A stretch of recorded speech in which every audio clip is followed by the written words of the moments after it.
Terrariums have been around for a long time, many years. In fact, they're coming back into vogue again. We have a whole new group of people that are interested in making terrariums, and we're going to visit with Lindsay today, and she's going to show us the ins and outs of terrarium building.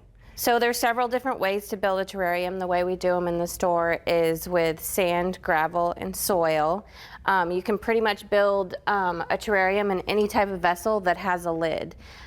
For it to be a self-contained ecosystem, it has to have a lid. Therefore, it keeps its oxygen in its inside and creates rain for itself. So what's it called if it doesn't have a lid? A dish container? A dish garden, okay. yes. A dish garden. And those just have to be watered weekly like every other house plant. You can typically build yours with gravel first or sand first. My sand is a little bit finer right now, so I'm going to do sand so that I get to see the different levels within my terrarium, making it aesthetically pleasing. So the purpose of the sand and the gravel is really just to keep it drained well then? Yes, okay. Basically acting like the layers of the earth. And some people use charcoal and you use that too? Yes, the only reason you would use charcoal is to keep the skunkiness out of your terrarium. And initially, when we build our terrariums, we only water them in the beginning, and they're good for 6 to 8 months. So the only reason you would use the charcoal is if you weren't taking care of it correctly. Because it was overwatered. Yes, it was overwatered, and you get a skunky smell. Okay. So therefore, that is what the charcoal does.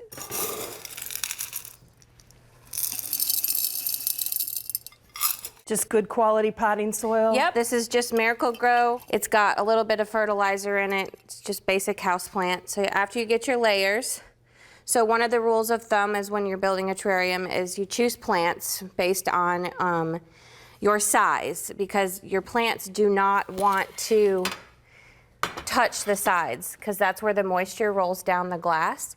And when the moisture rolls down the glass, if the leaf is touching the glass, it will take and mold and go all the way to the plant.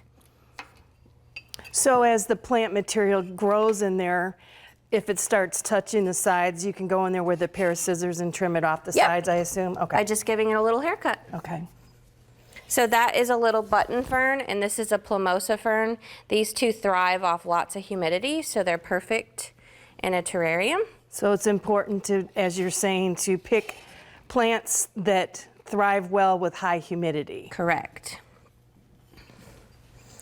So there's the two plants.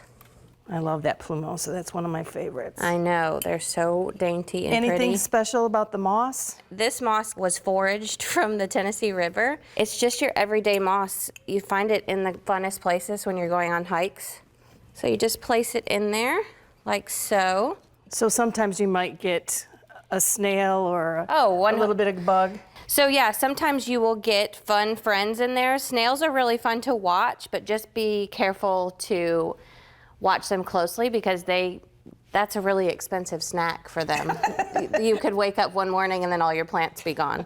So now that we put the moss, sometimes it's really fun to come back and grab some gravel. So you could put in beach glass, driftwood, anything that Oh yes, I've done some terrariums with little girls, and we used the, instead of doing like natural stone, we did like aquarium stone, which was bright pink, and that's just gives it a different look. And you're going to put a cute little mushroom in there, I'm guessing? We can always accessorize anything. So we're going to add the little mushroom. Lindsay, I'm curious, what sizes do you use? Any size? I mean, you could go big to go home, or you can go super small. I've done little tiny cloches with one tiny fern, or even just moss with a little... Always glass? Always glass, yes. Plastic doesn't give the effect that it needs to keep the oxygen in and therefore make it rain on itself, creating the ecosystem. Okay, great.